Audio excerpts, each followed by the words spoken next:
Welcome back to my YouTube channel. Make sure to like and subscribe to the channel for more interesting stories like these. Now, let's get into today's story video. I recorded my wife confessing to her affair last night. Simply put, I don't know what to say or how to feel. Please be patient with my English, which is not my native language.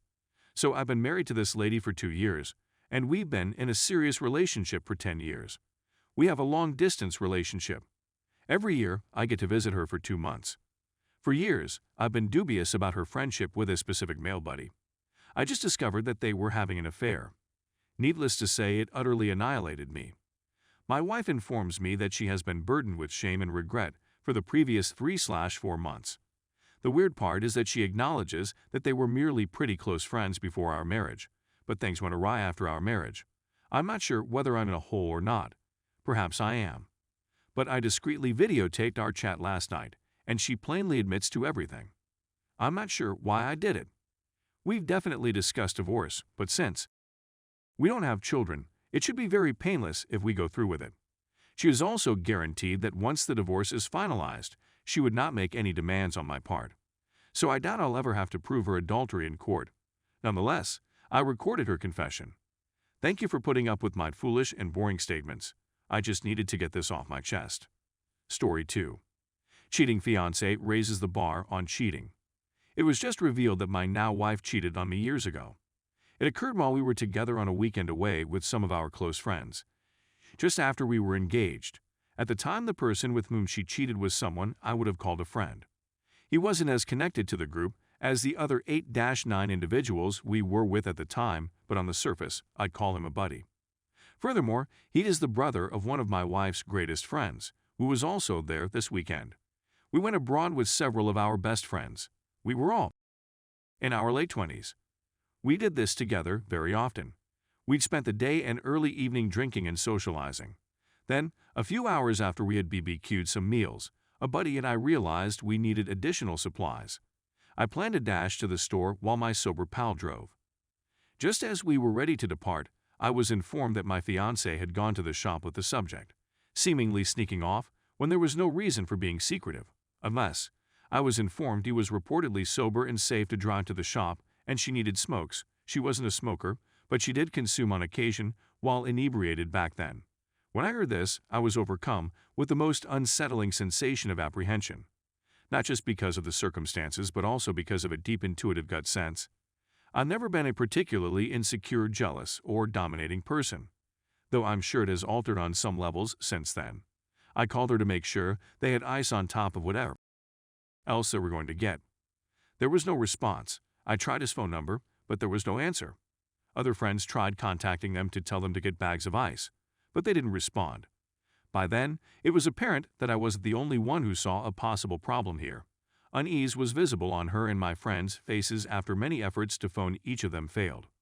Everyone slinked away, I'm guessing in reaction to knowing or witnessing what was going on in my head.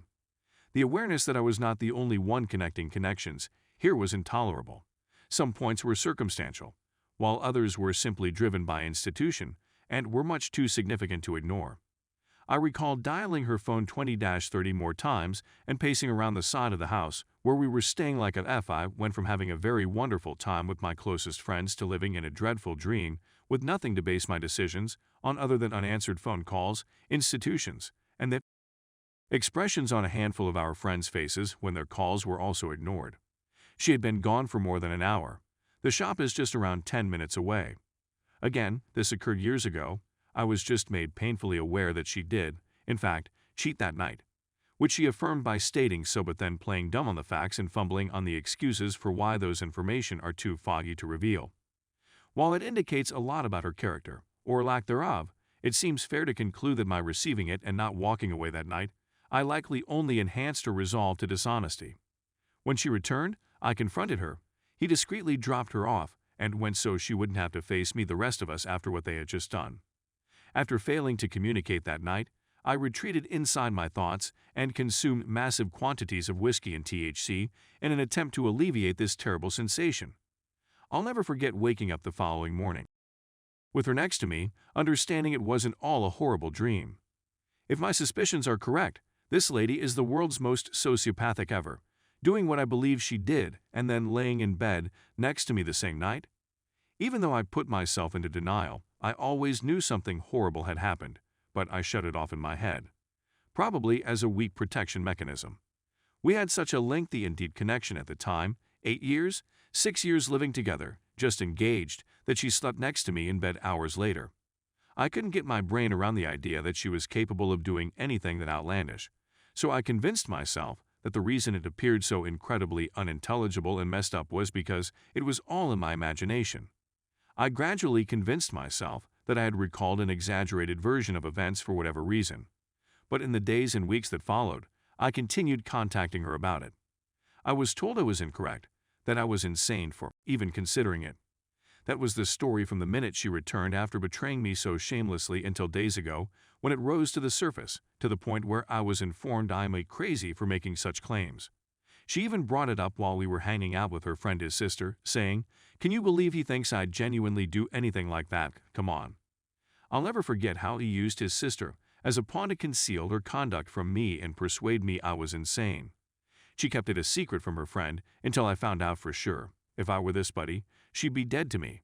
He avoided me like the plague after that, and I told myself that it was because he had heard of my suspicions and, being innocent, he didn't want to become involved. He told his pals that he was afraid of me, should have seen it for what it was. I'm curious as to why. Scum. It's worth emphasizing that this person was conceited and a well-known womanizing narcissist. He even boasted about prostitutes and having a high-priced coke habit. While sharing this will almost certainly make me look even more insane for not running as far away from her as I could that night, even though I was there for it. It seems fictional when I write it down. This dirtbag even bragged to all of the guys when we were busting his balls hours before that he is in fact such a legit that he is likely littered with STD and slasher HIV from all of the unprotected he had. This is the real kicker. We joked about his remark with my fiancé and his sister that day, so she was completely aware of what he said yet chose to cheat on me with him. The specifics of how far it progressed are unknown. There was no intercourse, according to her and another individual with whom he related the account. But although it's fair to say I'm an idiot, I'm not dumb enough to tolerate anything less than they're engaging in the most disgusting and humiliating types of unprotected. It would be absurd to suppose she couldn't accomplish it all as she was capable of achieving what she did. This piece of human garbage is one of those stereotypical D-bags that personifies the caricature of an arrogant misogynist who believes his money elevates him above all others. His funders are rather immaterial in this context, since I did do well myself. I can't understand how someone who could do something like this could do it, now that I've been forced to confront it. Just days after saying yes to their fiancé, 7 years of cohabitation, and be able to go on in a marriage while still looking me in the eyes and holding this secret, not to mention God knows how many other terrible secrets. I can't think of any reasons to defend the idea that she wasn't or will never be capable of being unfaithful in the past, present, or future. My denial enabled her to sweep it under the rug, and she slept well as a result. It frightens me.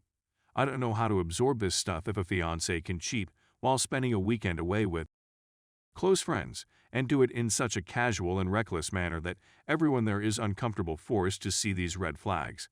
All of the characteristics I believed characterized a strong-willed person were, in fact, features of someone who does whatever they want, whenever they want, with little regard for the effect on others. Particularly when we were in our 20s and alcohol was involved. Not talking whenever she did anything I didn't think was okay, or even when I thought something was wrong. Merely for adultery, she just denied it, and when denying doesn't work due to witnesses and collateral damage, she just calls me crazy and buries the memory till in some situations she has persuaded herself she didn't do anything wrong. For a long period, I suffered with despair and the effects of gaslighting. I don't believe in the notion of being a victim. Instead, I believe in the concept of cause and effect. I didn't cause her to do anything. It was all a result of nature/nurture. I also don't believe in directing our efforts toward things over which we have no influence as individuals. I do, however, have some choice over whether I allow myself to be subjected to enduring a nightmare like this again.